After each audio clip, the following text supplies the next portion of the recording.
So you'd be surprised how many times I've been told that I don't look like a scientist. So it made me think, what does a scientist look like? And I asked this same question to a group of 16-year-old students. What does a scientist look like? So these are the words that they described. Male, goggles, white lab coat, but also spectacles, geek, and woolly hair. I feel like I'm describing Einstein. I was quite shocked. You don't need me to tell you that this image of a scientist is out of date, but how much out of date? Einstein's theory of relativity was published in 1916. So this means this image of a scientist is nearly 100 years out of date. 100 years. One of the students summed it up perfectly. Male, nerd, lab coat. Sorry if it sounds stereotypical. And these stereotypes are widespread. They're not just held by the students I talk to, but students in other countries as well. Fermilab is a physical science laboratory from the US Department of Energy, and they organize visits for 12-year-old students. In one particular visit, they asked the students to draw pictures of scientists before they visited the lab. And this is what they drew.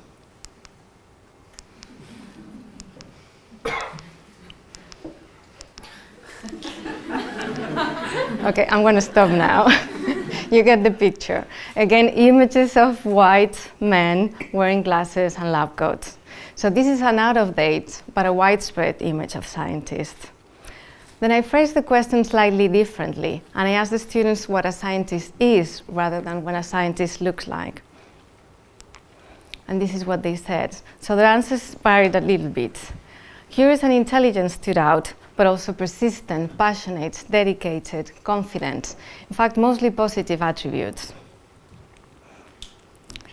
So none of these attributes and characteristics are inherent to a particular gender, race, or age.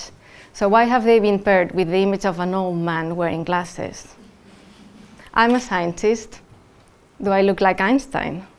Do I work with Einstein lookalikes? These are images of scientists that work in my department. Some are men, some wear glasses, and all of us are supposed to wear our lab coats when we work in the lab. But we look and are quite different from the stereotype. Now, how can we change this? There are so many images that reinforce this stereotype, and they're all around us. You don't know what I'm talking about. Google images, textbook covers, toys, TV ads and shows. Even my mom thinks that I spend my day looking down the microscope, another stereotype. So how can we change this?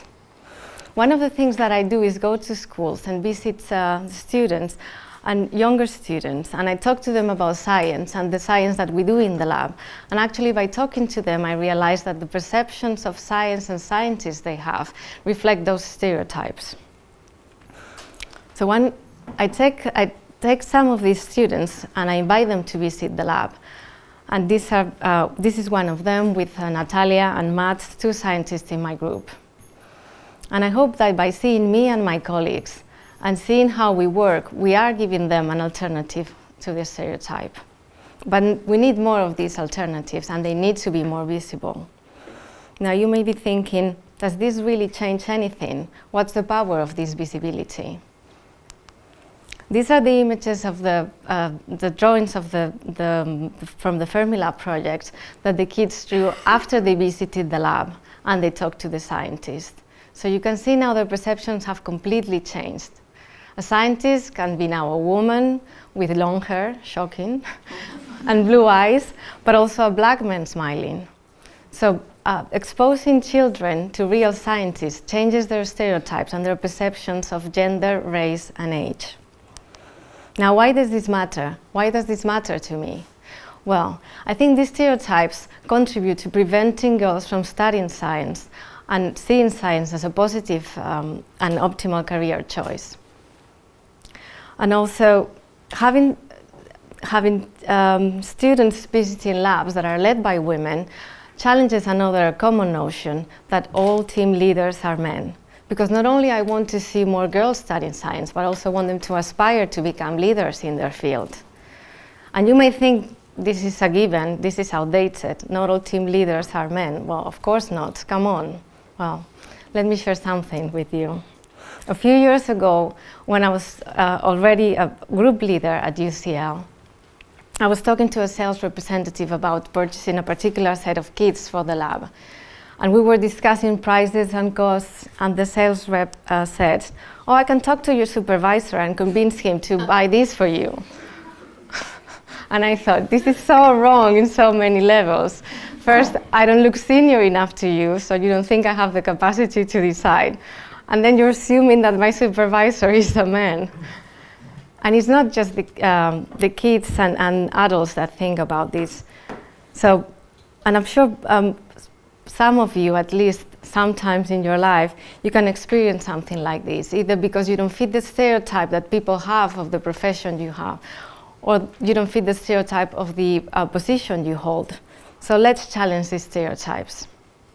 And challenging stereotypes on what we look is just a first step, but it's an important one. So I encourage scientists to go out there and talk to the kids and engage with the public. And I encourage you, when you leave this room, to spread the word that you met a scientist today that looks nothing like Einstein. Thank you.